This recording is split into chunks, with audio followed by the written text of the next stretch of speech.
మంచిది. మరొకసారి కూడి వచ్చిన ప్రజలందరికీ ప్రభు పేర ప్రత్యేకమైన వందనాలు తెలియజేస్తూ అంటున్నాడు ఇక్కడ, మీరు దాని దోషములో పడి నశింపకూడనట్లు. What it is? మరొక దాని దోషంలో మనం పడుతున్నామంట. అంటే మన దోషాలు మనకున్నాయి, కానీ అవి చాలక మరొక దాని దోషంలో మనం పడుతున్నామంట. మనకున్న పాపము సరిపోక మరొకరి పాపములో పడటానికి మనం వేగిరి పడుతూ ఉన్నాం.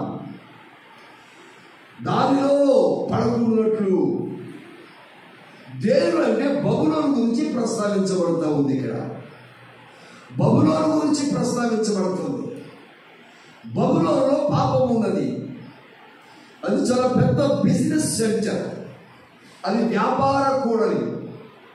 వ్యాపారం అంటేనే మోసము, వ్యాపారం అంటే కపటము, వ్యాపారం అంటే స్వార్థము, వ్యాపారం అంటే పాపము.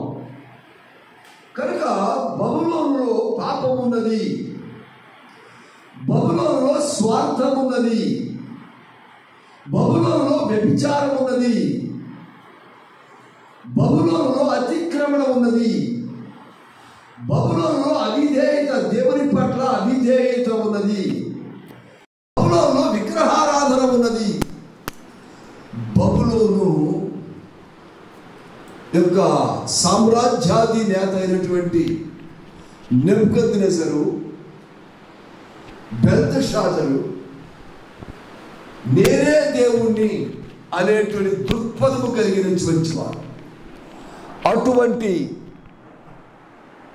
అటువంటి మూర్ఖపు యోచన కలిగినటువంటి బబులోనులో విచిత్రమైన విస్తారమైన పాపం ఉన్నది, విస్తారమైన పాపం ఉన్నది అంటున్నాడు ఇక్కడ.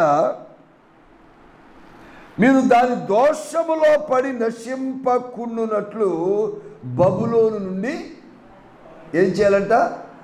పారిపోవుడి అనే మాట చూస్తున్నాం. కనుక గమనించినప్పుడు మొట్టమొదట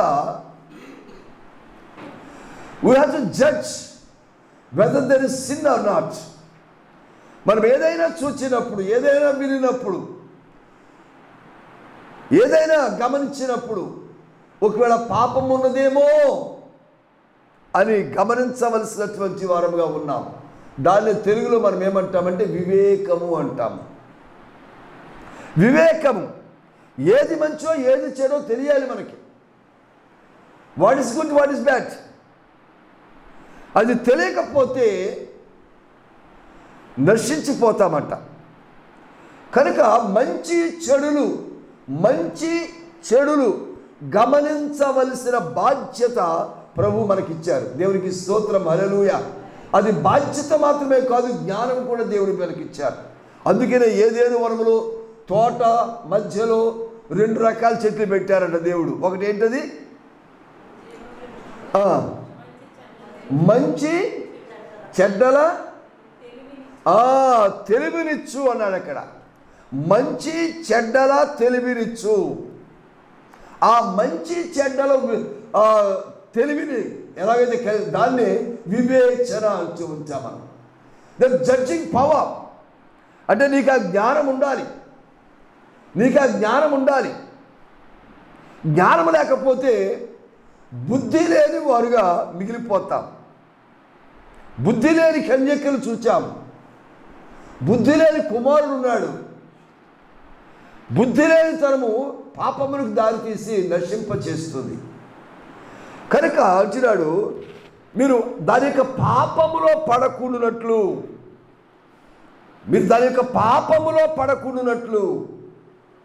ఏదైతే పాపము చోటు చేసుకున్న స్థితి మనం కలిగి ఉంటున్నామో, మన చుట్టూ ఉంటుందో, దాన్ని తెలుసుకోవలసిన అవసరం ఉంది మనకి. దాన్ని జడ్జి చేయవలసిన అవసరం ఉంది మనకి విశ్వాసిగా. పోలే వాళ్ళ పాటి వాళ్ళు చేసుకుంటున్నారు, నేను నా పాటికి నేను ఉంటాను, కుదరదలగా. We have to judge it. ముందు మన జ్ఞానం ఉపయోగించి తెలుసుకోవాలి. ఏమిటంటే ఏం జరుగుతుంది మన చుట్టూ, నాలో ఏం జరుగుతుంది, నా కుటుంబంలో ఏం జరుగుతుంది అందుకనే సామెతల గ్రంథం 31వ అధ్యాయంలో అంటాడు, తన ఇంటి వారి నడతను ఆమె ఏం చేస్తుందంట అమ్మా? బావుగా కనిపెట్టును. బావుగా కనిపెడుతుందంట. తన ఇంటి వారి నడతను కనిపెట్టాలి. ఇంటి వారి నడతరు అనగా వారి యొక్క నడవడిక, వారి మాట తీరు, వారి ప్రవర్తన కనిపెట్టవలసిన బాధ్యత నీకుంది. విశ్వాసిగా నీకుంది. నీ ఇంటి వారి నడతను కనిపెట్టాలి. బావుగా కనిపెట్టాలి, మామూలుగా కాదు. దాన్ని సీరియస్గా తీసుకోవాలి. నువ్వు నీ ఇంటి వారి నడతను కనిపెట్టడం కొరకు అదొక సీరియస్ యాక్షన్ ప్లానింగ్ ఉండాలి నీకు. కనిపెట్టకపోతే నాశనం అయిపోయేదాకా తెలియదు నీకు. కనుక కనిపెట్టి ఎక్సర్సైజ్, కాషన్ ఎక్సర్సైజ్ చేయాలి, జాగ్రత్త తీసుకోవాలి. కనుక దాన్ని ఏమన్నారంటే మనం గమనించినప్పుడు టు బి విజిలెంట్.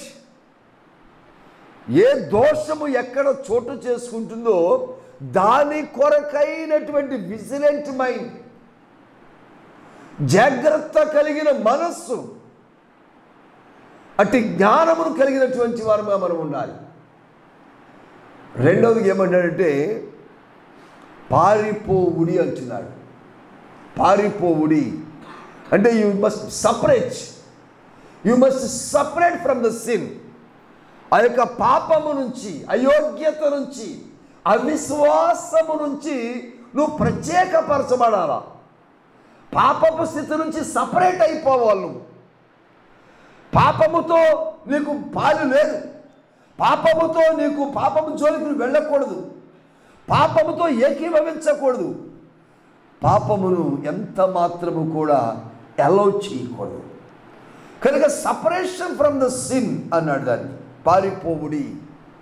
ఎక్కడైతే పాపము చోటు చేస్తుందో దాని నుంచి పారిపోయేటువంటి వారుగా మనం ఉండాలి అంటున్నాడు. అక్కడ ప్రకటన గ్రంథం 18వ అధ్యాయం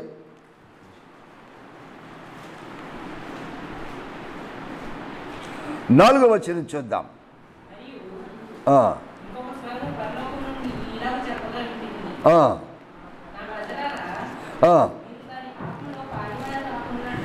ఇంకా మీరు పాపములో పాలివారు కాకుండానట్లును ఏం చేయాలంట? మీరు ఇంకొక స్వరము ఎక్కడి నుంచి? అది ఇట్స్ ఫ్రమ్ హెవెన్, పరలోకము నుండి వస్తుందంట స్వరము. ఆ స్వరం ఏం చెప్తుందంటే, నా ప్రజలారా మీరు దాని పాపములలో పాలివారు కాకుండానట్లును, ఆ పాపం వల్ల వచ్చే తెగుళ్లలో ఏది మీకు ప్రాప్తించకుండానట్లును దాన్ని విడిచి రండి. ఈ స్వరం ఎక్కడిదంటే ఇట్స్ ఫ్రమ్ హెవెన్. విడిచి రండి. ఎక్కడికి రావాలి? ఇప్పుడు పరలోకములకు చేరాలి అంటే ఖచ్చితంగా పాపమును త్యజించినటువంటి వారముగా మనం ఉండాలి అంటున్నాడు. నీ యవ్వనేచ్ఛల నుండి నీవు పారిపోము. నీ యవ్వనేచ్ఛల నుంచి పారిపోవాలి. నీ శరీరేచ్ఛలు విడిచిపెట్టాలి. శరీరానికి చాలా ఇష్టాలు ఉంటాయి. శరీరానికి చాలా ఇష్టాలు ఉంటాయి. అందుకనే దానికి ఏం శరీర ఇష్ట ప్రకారము ఇష్టపడే విషయాలు కొన్ని టైటిల్స్ వచ్చినాయి. అవి ఏంటంటే నిద్రపోతూ, తిండిపోతూ, తిరుగుపోతూ, వదరుపోతూ, దున్నపోతూ, తిరుగుపోతూ, ఇలాగ కొన్ని పోతులు వచ్చినాయి. ఇవన్నీ టైటిల్స్. ఎవరికి ఇవ్వబడిన టైటిల్స్ అంటే శరీరేచ్ఛలు కలిగిన వారికి ఇవ్వబడిన టైటిల్స్ ఇవన్నీ కూడా. తిండిపోతులు తింటూనే ఉంటారు. రకరకాల తిండి కావాలి వీళ్ళకి. తిరుగుపోతులు తిరుగుతూనే ఉంటారు. రాత్రి లేదు, ఉదయం లేదు, తుఫాన్ లేదు, ఎండ లేదు, చీకటి లేదు, పని ఉందా లేదా చోటు తిరుగుతూనే ఉంటారు. వదరపోతులు మాట్లాడుతూనే ఉంటారు. మరి బైబిల్ ఉన్న మాటలే. ఈ టైటిల్స్ అన్నీ బైబిల్లో ఉన్నాయి. వారు మాట్లాడుతూనే ఉంటారు. త్రాగుబోతులు త్రాగుతూనే ఉంటారు. వారు మంచినీళ్ళు కాదండి, మంచినీళ్ళు తాగితే మంచిదే. తాక్కూడదు త్రాగుతూ ఉంటారు, పొగ త్రాగుతారు, మత్తు పానీయాలు త్రాగుతారు. కనుక శరీరేచ్ఛల నుంచి పారిపోవాలని చెప్పి పరలోకం నుంచి వచ్చుచున్న స్వరం ఇది. నాబోటు ఎవరు చెప్పిన మాట కాదు ఇది. పరలోకం నుంచి అంటే దేవుడే స్వయంగా మాట్లాడుతున్న మాట. పాపములో మీరు పాలిభాగస్తులు కాకుండానట్లు, వారి తెగుళ్ళలో ఏది మీకు ప్రాప్తించకుండానట్లు దాన్ని విడిచి రండి. అంటే పరలోకం మనం చేరాలి అంటే పాపపు స్థితిని ఎంత మాత్రము కలిగి ఉండకుండా విడిచిపెట్టవలసినటువంటి వారము మనం వచ్చున్నాం. కనుక అంటున్నాడు, ఆ బబులోను పాపములో, బబులోనులో ఏముందంటే విగ్రహారాధన ఉన్నది, అధికార దాహం ఉన్నది, స్వార్థం ఉన్నది, మోనార్కిజం ఉన్నది.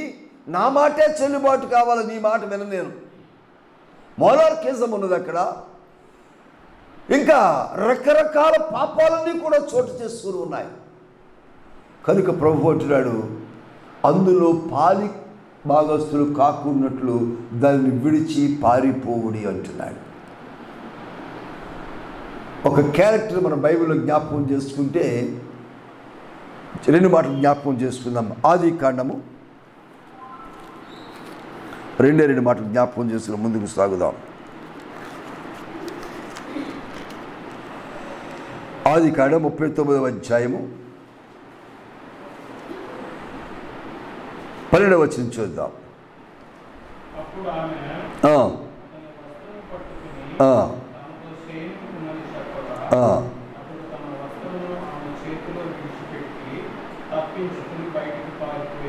బయటికి పారిపోయాను. ఆమె అంటున్నాడు ఇక్కడ. ఆమె అంటే సిన్, పాపము. స్త్రీ రూపంలో చూపించబడింది అక్కడ, కానీ ఆమె అంటే పాపము. రేపటి దినాన్న స్త్రీ రూపములోనే మహాఘోరమైనటువంటి తెగులు రాబోతున్నది ప్రకటన గ్రంథంలో చాలా స్పష్టంగా ఉంది. దేవుని చిత్తమైనది కూడా తర్వాత రోజుల్లో ధ్యానం చేద్దాం. సముద్రం నుంచి లేచి వచ్చిన ఒక స్త్రీ రూపంలో నుంచి భయంకరమైన స్థితి మానవాళికి రాబోతా ఉంది. దట్ ఇస్ సిన్, పాపము. కనుక అంటున్నాడు, ఆమె అతని వస్త్రము పట్టుకొని తనతో శయనింపమని చెప్పగా అతడు తన వస్త్రమును ఆమె చేతిలో విడిచిపెట్టి తప్పించుకొని బయటకి పారిపోయెను. దేవునికి మహిమ కలుగునుగాక. విడిచిపెట్టి, ఎప్పుడైతే ఆమె తాకిందో వస్త్రాన్ని, అది పాపపు వస్త్రమైపోయింది. ఆ పాపపు వస్త్రాన్ని వెంటనే విడిచిపెట్టేశాడు యోసేపు గారు. అప్పటికి అతని వయస్సు 30 సంవత్సరాల యవ్వనస్తుడు. ఈ ఇన్సిడెంట్ జరిగేసరికి యోసేపు గారి వయసు 30 సంవత్సరాలు. 30 సంవత్సరాల యవ్వనస్తుడు పాపము తాకగానే ఆ వస్త్రమును విడిచిపెట్టినటువంటి వాడిగా ఆ స్థితి నుంచి పారిపోయినటువంటి వాడిగా ఉంటున్నాడు. అందువల్ల జైలు పాలయ్యాడు, అందువల్ల చెరపట్టబడ్డాడు. ఆ శిక్షను కూడా సంతోషంగా అనుభవించాడు. చెప్పకూడదు ఒకసారి. దేవునికి మహిమ కలుగునుగాక. మనం అంటాం చాలాసార్లు, నేనేం తప్పు చేశానండి, నేనేం పాపం చేశానని మాట అన్నారు మీరు, నేనేమన్నానని చెప్పి కొట్టారు మీరు, నేను ఏం చేశానో సస్పెండ్ చేశారు, నేనేం చేశానో జీతం కట్ చేశారు, నేనేం చేశానని చెప్పి నా మీద దాడి చేశారు అని చాలాసార్లు మనం వాపోతూ ఉంటాం. ఇతను ఏం చేశారని చెరపట్టబడ్డాడు యోసేపు? పాపము వస్త్రమును విడిచిపెట్టాడు. అది నేరమా? అందువల్ల మనుషులు, లోకస్తులు చెరపడతారు. అయినా సరే ఆ చెరను సంతోషంగా అనుభవించాడు. కనుకనే తర్వాత ఏమైందయ్యా అంటే, పేజీ ప్రక్కకి తిప్పితే 41వ అధ్యాయం 42వ వచనం, 41వ అధ్యాయం 42వ వచనం, జెనసిస్. మరియు ఫరో తన చేతినున్న తన ఉంగరము తీసి యోసేపు చేతిని పెట్టి సన్నపు నారబట్టలు అతనికి తొలగించి అతని మెడకు బంగారు గొలుసు వేసి తన రెండవ రథం మీద అది ఎక్కించెను. 44వ వచనం. ఫరోను నేనే అయినను నీ సెలవు లేక ఐగుప్తు దేశమందంతటను ఏ మనుష్యుడును తన చేతినైనను కాలినైనను ఎత్తకూడదని చెప్పాను. దేవుని స్తోత్రం చేద్దాం. హల్లెలూయా. అంటే ఒక పాపపును విడిచినప్పుడు శోధన వచ్చింది. ఆ శోధనను జయించినటువంటి వాడిగా ఉన్నాడు యోసేపు. ఎప్పుడైతే శోధనను జయించాడో మనం అనుకుంటా, మనకు తెలియకుండా, మన ప్రమేయం లేకుండా, మన తప్పు లేకుండా చాలా ఎదురు దెబ్బలు తగులుతూ ఉంటే అప్పుడు మనం చాలా కుమిలిపోతాం. నేనేం తప్పు చేశానని అని చెప్పి ఈ శిక్ష నాకు వచ్చిందని చెప్పి చాలా వేదన పడుతూ ఉంటాం. తప్పు చేశామండి, అందుకు వచ్చింది కరెక్టే, నేనేం తప్పు చేశాను, నా ప్రమేయం లేదే. నేను కూడా నా జీవితంలో నా ప్రమేయం లేకుండా, నా ఆలోచన లేకుండా, అసలు విషయం నాకు తెలియకుండానే ఒక భయంకరమైన లోపభూయిష్టమైనటువంటి స్థితిలో పడ్డాను. నా ప్రమేయం లేదు, నా దృష్టికి రాలేదు, అసలు సంగతే ఇష్యూ నాకు తెలియదు, కానీ ఒక భయంకరమైన స్థితిలో పడ్డాను. ఒక సేవకుడే, ఒక ఏలూరులో ఉన్న ఒక సేవకుడే భయంకరమైన స్థితిని నెట్టేశాడు. కుటుంబం అంతా వెలవెలలాడవలసిన పరిస్థితి, కుటుంబం అంతా క్రింద మీద పడవలసిన పరిస్థితి, అయోమయమైన పరిస్థితి. కానీ అనుకున్నప్పుడు నేనేం తప్పు చేశానని ఈ శిక్ష నా మీదకి వచ్చింది అని. కానీ తర్వాత దేవుడు నన్ను చాలా ఉన్నతంగా, చాలా ఆత్మీయంగా, చాలా స్పిరిచువల్గా నేటికి హెచ్చిస్తూనే వస్తూ ఉన్నాడు దేవుడు. దేవునికి స్తోత్రం. హల్లెలూయా. నన్ను ఎవరైతే నా ప్రమేయం లేకుండా నష్టములోనికి లేదా వేరొక గోతులోనికి తింపినట్లుగా ప్రయత్నం చేశారో వారు వేదనతో ఉన్నారు. బాధ ఉండాలని నా ఉద్దేశం కాదు, కానీ అలాంటి పరిస్థితులు ఉన్నాయి. నా దగ్గరకు వచ్చేసరికి దేవుడు ఉన్నతంగానే ఉంచుతూ ఉన్నారు. కనుక నా ప్రమేయం లేకుండా ఈ శిక్ష నాకు ఎందుకు వచ్చింది చాలాసార్లు వేదన పడుతూ ఉంటాం. కానీ దేవుడిని ఉన్నతమైన మెట్టెక్కించడానికి ఒక శిక్ష లాంటి క్రమశిక్షణను నీకిచ్చి తద్వారా నిన్ను బహుగా దేవుడు హెచ్చించబోతా ఉన్నాడు. దేవునికి స్తోత్రం. హల్లెలూయా, హల్లెలూయా. నీ ఉద్యోగులు, నీ బాస్ ఎవరన్నా కోప్పడ్డా అనుకోండి, తిట్టారనుకోండి, ఎవరో చేయాల్సిన పని అది నీ మీదకి పోయి నెట్టేస్తారు చాలాసార్లు.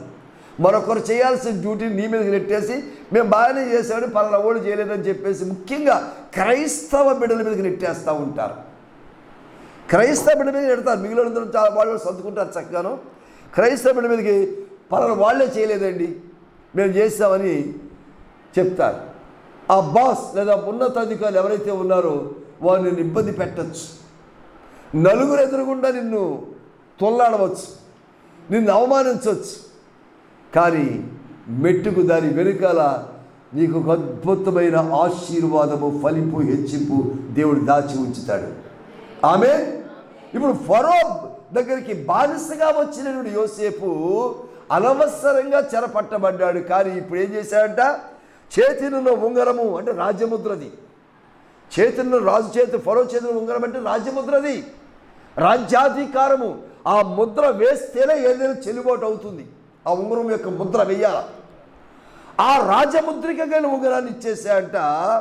సన్నపు నారబడిన రాజవస్త్రాలు తొలగి బానిసకు రాజవస్త్రాలు తొలగించబడినాయి.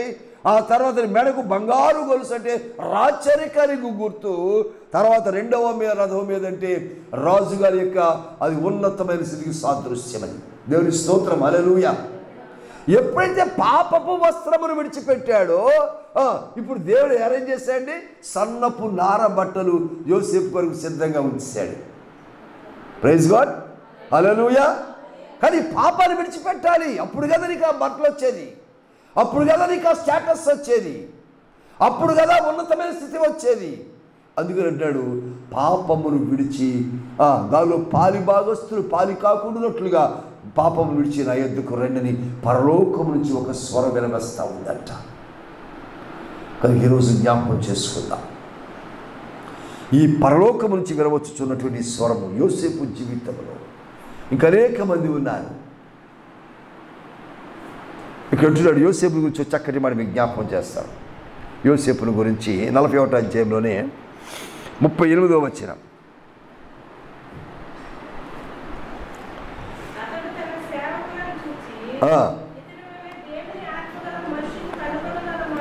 ఇతని వలె దేవుని ఆత్మ కలిగిన మనుషుని కనుగొనగలమా? ఎవరు అంటున్నారండి ఈ మాట? చెరలో పెట్టిన ఫరో అంటున్నాడు. పైగా ఫరో ఏమైనా విశ్వాస? ప్రభు నమ్ముకునేవాడా? నేనే దేవుని అని చెప్పుకునేవాడు. నా మాటే చెల్లుబాటు, దేవుని మాట కాదు, నా మాటే వినాలు, నేనే దేవుడిని అని చెప్పుకునేటువంటి వాడు అంటున్నాడు, ఇతన్ని వలె దేవుని ఆత్మ కలిగిన మనుషుల్ని కనుగొనగలమా? ఎక్కడి నుంచి వచ్చింది సాక్ష్యము? ఏ స్త్రీ అయితే వస్త్రాలు పడుగు లాగి చెరకు అప్పగించిందో ఆమె భర్త అంటున్నాడు ఇప్పుడు, ఇతని వలె దేవుని ఆత్మ కలిగిన మనుషుని కనుగొనగలమా? ఇది ప్రమోషన్ కాదండి? ఇది ఉన్నతమైన సాక్ష్యం కాదా? ఇది ఉన్నతమైన ఆత్మీయత కాదా? శత్రువు తోటివారే నిన్ను పోగొడేటువంటి స్థితి వచ్చి రావాలి అంటే పాపమును విడిచినటువంటి వారంగా ఉండాలి. ఇదే నాతాను ప్రవక్తను ఒక ఆయన ఉన్నాడు. ఒక రాజుతో మాట్లాడుతున్నాడు. ఎవరో రాజు ఏమంటున్నాడు? నువ్వు చేసినది దుష్కార్యము అంటున్నాడు. నీవు చేసినది దుష్కార్యము అంటున్నాడు. ఇక్కడ చెరలో పెట్టినటువంటి రాజు చక్రవర్తి అన్నాడు, ఇతని వలె దేవుని ఆత్మ కలిగిన మనుషుల్ని మనము కనుగొనగలమా? రెండింటికి ఎంత తేడా ఉందో. శరీరేచ్ఛలు, సుఖేచ్ఛలు, యవ్వనేచ్ఛలు నిన్ను పాతాళం తొక్కివేస్తూ ఉంటాయి. కనుకనే ఇక్కడ అంటున్నాడు, అంటున్నాడు ఆయన, బబులో నుండి పారిపోవుడి, మీ ప్రాణములు రక్షించుకొనుడి. Yes, there should be a spiritual separation from every corruption. ప్రతి విధమైన ఆత్మీయమైనటువంటి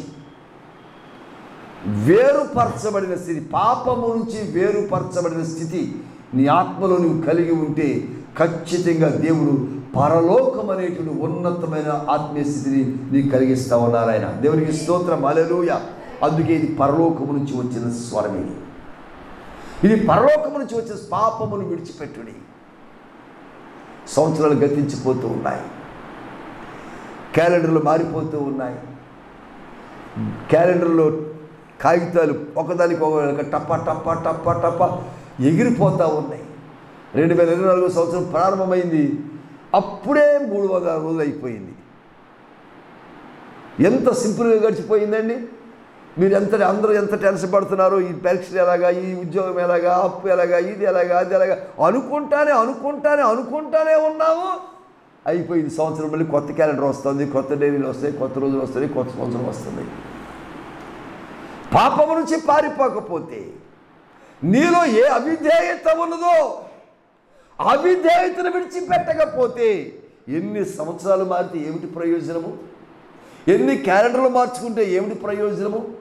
ఎన్ని పేజీలు తిరగేస్తూ ఉంటే ఏమిటి ప్రయోజనము?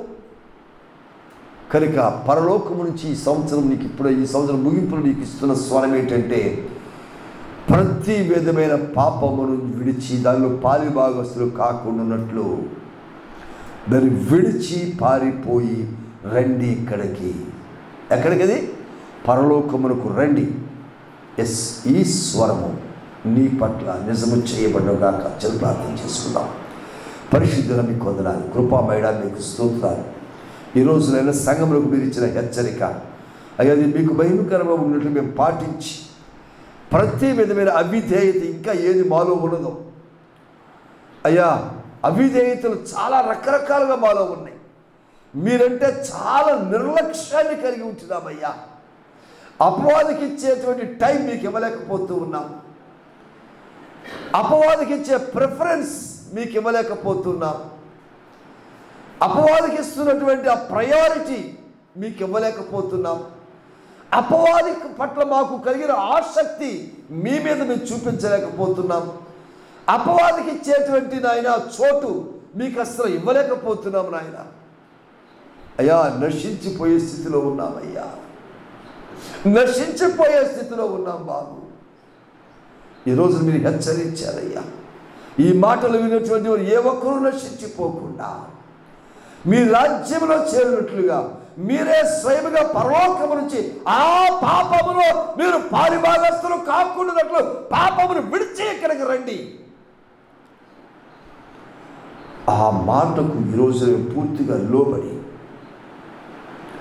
మీ రాజ్యమును స్వతంత్రించుకునే అంత పాపము నుంచి వేరు చేయబడి పారిపోయి మీ దగ్గరకు వచ్చిన వారముగా ఉండగలట సహాయం చేసి మీరే మహిమ ఘనత ప్రభావములు పొందుకొనమని నజరేయుడైన యేసు నామములో స్తుతించి ప్రార్థించి వేడుకొనుచున్నాము తండ్రి, ఆమేన్.